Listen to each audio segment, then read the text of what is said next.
Hello and welcome to the first of our online training courses, following on from some training we held in our head office in Leeds last week on preparing for an interview.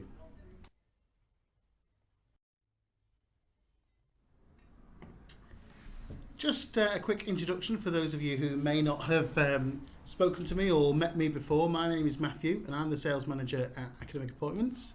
I've worked in recruitment now for nearly 10 years, looking at a mixture of both temporary and permanent roles. In my current guise, Academic Appointments, I look after some of our secondary school clients as well as supporting all of our sales team in their delivery of the Academic Appointments service across Yorkshire. The purpose of the session was really to try and help any candidates who are going to be preparing for an interview, because we know from experience that that's where things can fall down, and very often people can feel they've let themselves down at interview. And we wanted to try and give you guys a few tips that we've picked up from our experience over the years, of things that can really help you to secure that role. So there may be some things in here that you've heard before. There may be some things you think are completely obvious, but hopefully by taking 5-10 minutes out of your day to listen to this session, you'll just pick up a few hints and tips that we know can make a big difference to securing your ideal job.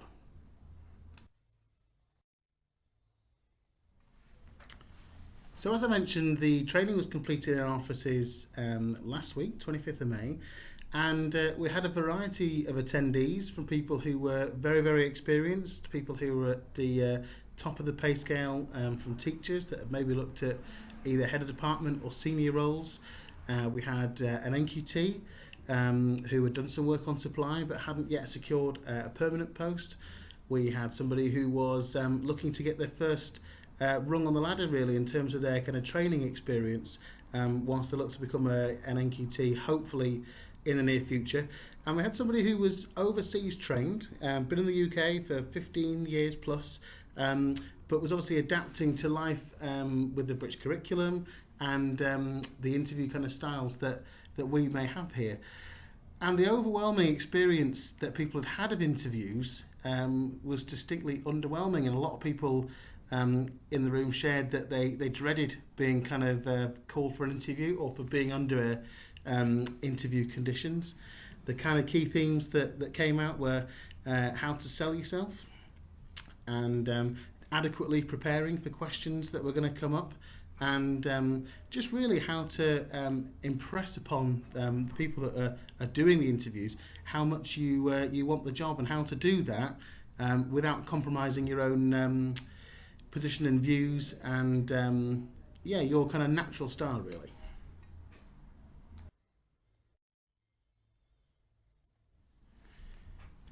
So really the first stage of our kind of preparation comes before you are attending the interview, and really before you've kind of got very far down the line at all.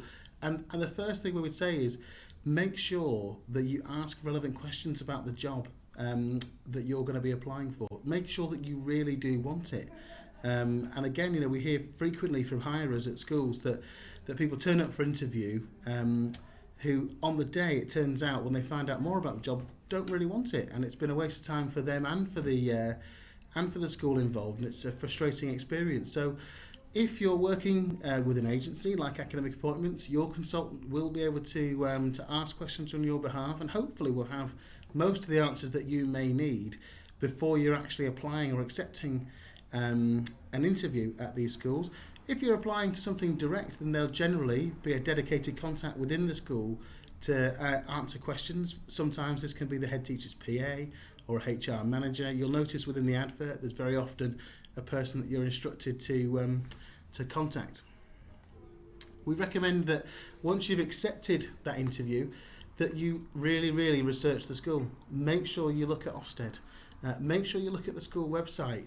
And even Google the school. We've put on there, have they been in the news? There may be something interesting that's happening within that school that could be relevant later on when you're at interview stage, that you can either bring up with them, or maybe that will lead to some line of questioning that you may want to bring up in the interview. If they send you a letter with the details on there, it sounds really obvious, but make sure that it's very, very clear in terms of the timings and the instructions. Sometimes the interview day will be split into two parts, and you may be required to be there for a full day, even though actually your interview might only be in the morning. Make sure that you can definitely make the day and the time, that everything is really, really clear. There'll sometimes be instructions in there about any preparation that may be required and documents that you need to bring, and you need to be really, really sure that you know exactly what's expected of you. And if you're not sure, then ring. You need to have a look at the journey. Again, time and time again, candidates put themselves under pressure by not adequately researching what the journey is going to be like, maybe considering what things might be like at peak traffic. So if you're going to be driving to an interview or getting there under your own steam, consider doing a trial run. Maybe the night before, ideally at the same time that you're going to be attending, but that's not always possible, we know. What you can do is a route planner, and I would recommend something like the AA website, which will often take into account traffic conditions at certain times and tell you alternative routes. So you've kind of got a plan B if you find that things are really busy. If you're using public transport, some people aren't aware that the West Yorkshire Metro and similar sites across Yorkshire can be invaluable, and they will tell you door to door how to get to places. So our advice would be, find out whether your local area has got a public transport metro site. Give it a quick Google and it will tell you door to door how to get there. And one last thing on this is research who you're actually going to be meeting as well. LinkedIn's brilliant for this. People very often have a profile on there, particularly if they're a leader in a school or a senior member of staff. Again, they'll sometimes have staff profiles on the school website. What we'd want to appreciate is that it's not always possible, for you to research exactly who you're meeting, and you don't want to kind of be creepy about it and be looking at them on Facebook. But anything that can help you show an interest in the person that you're meeting, maybe some common connections or people that you may know that could be in common. Really often we hear that people will get referrals or people that will kind of put in a good word for them, for want of a better expression. That can really, really help. So do make sure that you research who you're going to be meeting.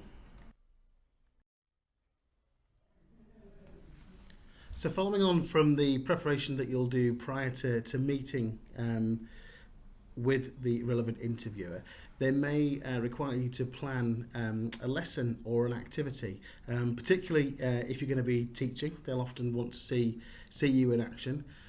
Our top advice for this, make sure you prepare it well in advance.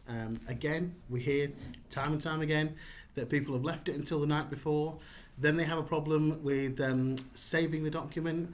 There'll sometimes be an issue with email. And you really want to make sure that you've reduced as much stress as possible. Remember to take those resources with you. Make sure you've got plenty of copies. And be aware that lots and lots of schools can't accept memory sticks. Again, every interview day that we organise, there will always be a candidate there who will have brought the resources on a memory stick, expecting to just turn up to the classroom and plug it in, and it will work. And actually, for a lot of these institutions, they can't accept that. So do make sure that you check in advance and give yourself plenty of time to do that preparation. We'd also recommend that you take your ID documents in something like a portfolio or a plastic wallet. Being calm and organised when you arrive will really, really help. And the last thing you want to do is be flustered in reception, trying to find your documents, or having found you've forgotten something. You need to make that really positive impression from the word go. So the night before, get all those documents together, hopefully even before the night before. And just make sure that you are really, really organised and getting things off to the best possible start.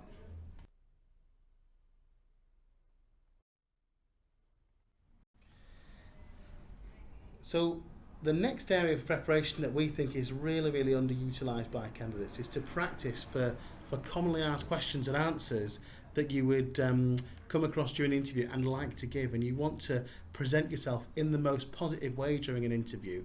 And I think very often people can be a bit shy about really selling themselves, and that's what you're doing. You're there to sell yourself. You want to make sure that that they pick you and that they think that you are the best candidate for their position. So when they ask questions such as, what can you tell me about yourself?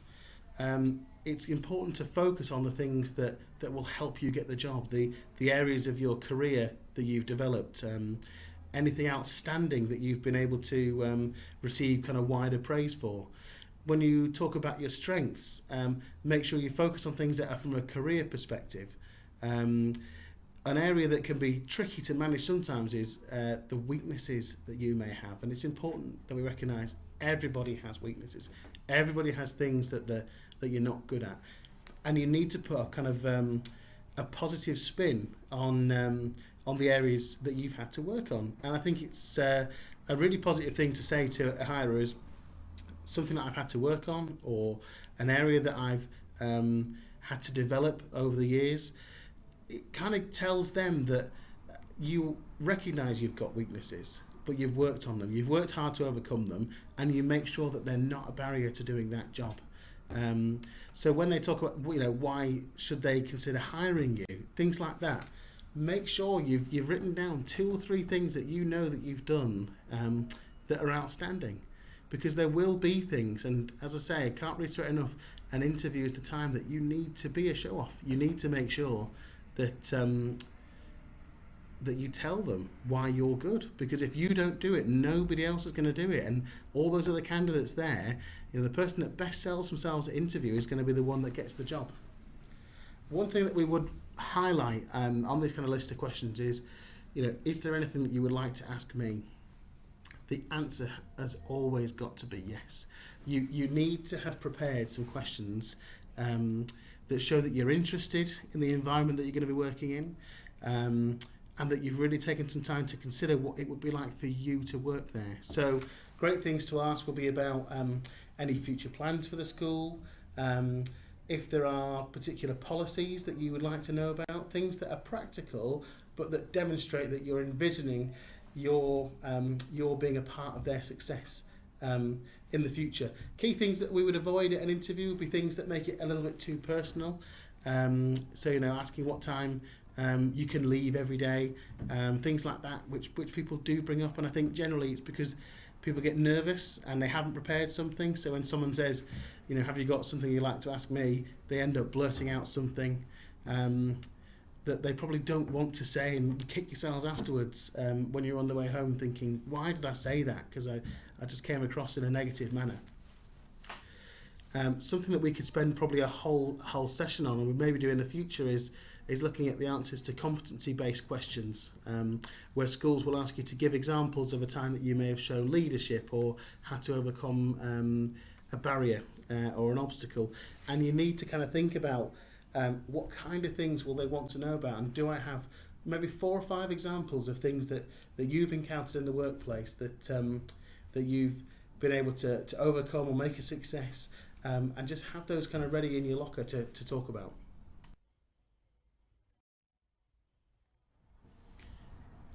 Okay, so we've made it to the interview. We've done our preparation, and there are some things here that we need to think about.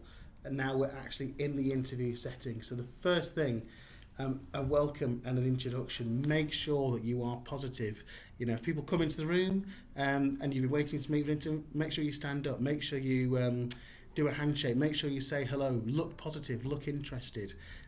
It will help you overcome some of those nerves. If you're able to get straight into a conversation with somebody that's a really, really positive one. And that starts from the second that you arrive as well. So the person on reception. Make sure you're really clear about who you are, what you're there to do, and thank them for their help and their time in the process. Presentation is absolutely essential.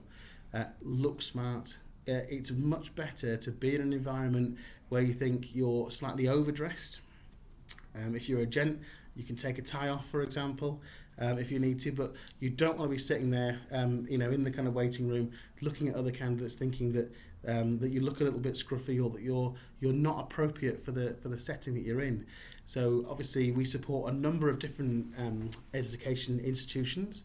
Some of those, they will tell you it's not appropriate to be in business attire, or you need to wear flat shoes if you're going to be doing something physical or active. So do be appropriate, but our number one tip is make sure that you look smart. Again, it shows that you're interested. It shows that you're prepared. And yeah, it will make a really, really positive impression, and hopefully your interviewer will do the same. It goes both ways. If someone looks smart and tidy, and the person that you're meeting looks smart and interested, then you're much more likely to want the job. Body language, again, I'm sure that there are people far cleverer than I that will be able to teach you about this, but just some really simple tips from me. Just be open with your body language. Sitting up, smiling, making eye contact. Looking friendly. We all know what kind of friendly and positive body language is. So I don't profess to be an expert on this, but you just need to make sure that you are conducting your way yourself during the interview in a really, really positive way. Listening will be something that we get feedback on. Not every time, but frequently we will hear that people haven't followed instructions. That they perhaps have answered a question with a bit of an odd answer because they probably haven't listened and heard the question correctly. Sometimes when you're really nervous, you think you've heard something else and you launch into your answer that you obviously prepared and it's just not quite right. So take your time. If you aren't sure what someone has said, it's not a problem to ask them to repeat themselves, and you'll look far less silly doing that than kind of going off half-cocked about something that's going to be irrelevant. If you're doing a lesson, and this is specifically for our teachers out there, be organised. Make sure that you've got a starter activity ready to help settle the class straight away. It'll work kind of twofold. One, it'll get the children interested and relevant straight away in what you're going to be in delivering. It also gives you that time to get used to maybe some unfamiliar surroundings. If they've got something to be getting on with for 5 minutes and you're still trying to piece together who's sitting where and what's going to happen and the pace of the lesson, it just gives you that little bit of time to make sure that you give the best lesson that you can do. Again, we talked about at the end of the meeting, making sure that you've got questions for them and the importance of showing interest in the job, and will help you stand out. So you've pre-prepared some of these, maybe from looking at the website or reading the latest articles in TES. So you've got those questions ready. Make sure, if you've prepared them, make sure that you ask those questions. And lastly, end the interview on a high. Thank them for their time. Ask them for any feedback, and sometimes it's appropriate to get that feedback straight away. Sometimes they may say that they want to come back to you in the future, which is fine, but do say you'd be interested in any kind of feedback, because again, it shows that you're bothered about how you've performed on the day, and that you hope you've done a good job. And if you want that job, make sure that you tell them, because if it comes down to 2 or 3 candidates who've got broadly similar experience, broadly similar qualifications, it will go to the person who wants it the most, and who looks like they're prepared to kind of go the extra mile to be successful in the role.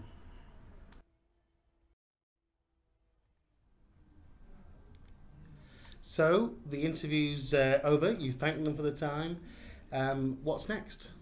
So the next day, or maybe 2 days later, follow up your interview. If you've got a pre-agreed time or day that you're going to hear from them, you want to probably wait until that has passed, but you want to appear really, really interested. And a lot of people don't bother following up with the school, getting feedback, and we just kind of say it isn't pushy, it's proactive. You've taken the time to prepare for the interview, to attend the day. The school that you have been to will need to provide feedback to you, and good or bad, you should want to hear it. So that's our kind of final thought is, don't worry about being pushy. Don't worry that you're going to come across in a negative way.